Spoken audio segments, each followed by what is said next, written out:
Praise the lord. నిన్న నేడు నిరంతరం ఏకరీతిగా ఉన్న యేసుక్రీస్తు ప్రభుల వారి అతి పరిశుద్ధ నామములో మీరు అన్ని విషయములలో ఆశీర్వదించబడుదురుగాక. ఆత్మలో వర్ధిల్లుచు సౌఖ్యముగా ఉందురుగాక. ఈ దినపు యేసయ్య జీవపు మాట ఆది కాండము 46వ అధ్యాయము 4వ వాక్య భాగము. నేను నీతో కూడా వచ్చేదను. యేసయ్య మీదనే ఆధారపడి ఆనుకొని ఆయన నీడలో నిలిచి ఆయన పాద సన్నిధిలో నిత్యము ప్రార్థించుచు స్తుతించుచు యేసయ్య రాకడ కొరకు నిరీక్షణతో సాగిపోవచ్చున్న నా దేవుని పరిశుద్ధ దైవ జనాంగమ, నా యేసయ్య మారని దేవుడు, మార్పు లేని దేవుడు. కాలములు మారిన, మనుష్యులు మారిన, ప్రకృతిలో పెను మార్పులు జరిగిన యేసయ్యలో మార్పు లేదు, మార్పు రాదు. అందుకే మనము లయము కాలేదు. ఆయన చేసిన వాగ్దానములు మార్పు లేనివి. మనం మారిన ఆయన మారని దేవుడు. మన ఎడల ఆయనకున్న ప్రేమ దయ గొప్పది, మారనిది. మనలను ఆయన ఎంతో ప్రేమించి ఉన్నాడు. అందుకే నీతో కూడా రావాలి అని ఆశిస్తూ ఉన్నాడు. నీతో రావాలని ఎవరు ఇష్టపడకపోయినా నా యేసయ్య తుది శ్వాస విడిచే వరకు, ఆయన రాకడ వరకు, మన పోకడ వరకు ఆయన మనతో కూడా వచ్చే దేవుడై ఉన్నాడు. నీతో కూడా ఉండే దేవుడై ఉన్నాడు. ఎంత గొప్ప దేవుడు కదా! యేసయ్యకే స్తోత్రము కలుగును గాక. ఆయనకు కృతజ్ఞులమై ఉందుము గాక. ఈ అపాయకరమైన చెడు దినములలో, దుర్దినములలో, అపవాది ఆగడములకు అంతులేని ఈ దినములలో మనతో కూడా ఆయన రావాలి, ఆయన ఉండాలి. ఆయన తోడు మనకుంటే అంతే చాలు కదా. ఆయన మన ముందు ఉంటే మనకు భయమే లేదు కదా.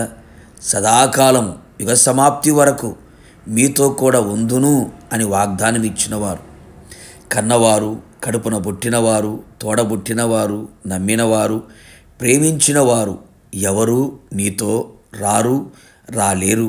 అంతము వరకు ఉండరు, ఉండబోరు. ఏదొక రోజున, ఏదొక సమయములో నీకు దూరమైపోతారు. ఈ లోకాన్ని విడిచిపెట్టి వెళ్ళిపోతారు. భయపడకు దేవుని బిడ్డ, నీతో కూడా వచ్చువాడు నీ దేవుడైన యేసయ్య. ఆయన సర్వశక్తి గల దేవుడై ఉన్నాడు. నిన్ను విడువడు, ఎన్నడూ ఎడబాయడు. నీ శ్రమలలో, నీ శోధనలలో, నీ ఇరుకు ఇక్కట్లలో, నీ వ్యాధి బాధలలో, నీ కష్టాలు, నీ కన్నీలలో, నీ ఒంటరితనములో, ప్రతి పరిస్థితిలో నీతో కూడా ఆయన ఉండును. నీవు ఆయనను మాత్రమే ప్రేమించుచు, ఆయన చిత్తము మాత్రమే జరిగించుచు, ఆయన యందు మాత్రమే విశ్వసించుచు, ఆయన యందు మాత్రమే కనిపెట్టుచు, ఆయనకు మాత్రమే ప్రార్థించుచు, ఆయన వైపే చూచుచు, ఆయన అడుగు జాడలలో అడుగులు వేయుచు నీవు ఉండిన ఎడల నిశ్చయముగా నా యేసయ్య నీతో కూడా ఉండి నీకు ధైర్యమునిచ్చును, ఆలోచన చెప్పును, నీ మీద దృష్టి నిలుపును, నీవు నడవలసిన త్రోవ నీకు చూపించును, ప్రయోజనకర ఉపదేశము చేయును, నిన్ను ఆశీర్వదించును, నీకు ఆరోగ్యమును, ఆనందమును, సంతోషమును, సమాధానమును, అన్నిటిపైన జయమును, ఆత్మాభిషేకమును, ఆత్మానందమును కలుగు చేసి ఆత్మలో వర్ధిల్లునట్లుగా చేయును.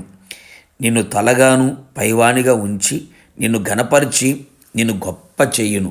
నిత్యములో ఆయనతో కూడా యుగయుగములు నిలిచి ఉన్నట్లుగా ఆయన చేయును. ప్రార్థన. అత్యంత కృపగలిగిన మా ప్రియ పరలోకపు తండ్రి, నీ పరిశుద్ధమైన పాదములకి కోట్లాది స్తోత్రములు చెల్లించుచున్నాం. శిరస్సు వంచి నమస్కరిస్తున్నాం. గడిచిన కాలమంతా మీరు మమ్మల్ని కాచి కాపాడుతూ వచ్చారు. మరొక నూతన సంవత్సరములో మేము అడుగుపెట్టున్నట్లుగా చేసి మా జీవితానికి ఒక నూతనమైన కార్యాన్ని మీరు చేయబోతున్నారు. అందును బట్టి స్తోత్రం. నేను నీతో కూడా వచ్చేదను అని మీరు వాగ్దానం ఇచ్చి ఉన్నారు. ఈ సంవత్సరమంతయు, జీవిత కాలమంతయు, ప్రతి దినము, ప్రతి గడియ, ప్రతి నిమిషం, ప్రతి క్షణం మీరు మాతో కూడా ఉండమని కోరుకుంటున్నాం యేసయ్య. మాతో కూడా రమ్మని ఆశిస్తున్నాం యేసయ్య.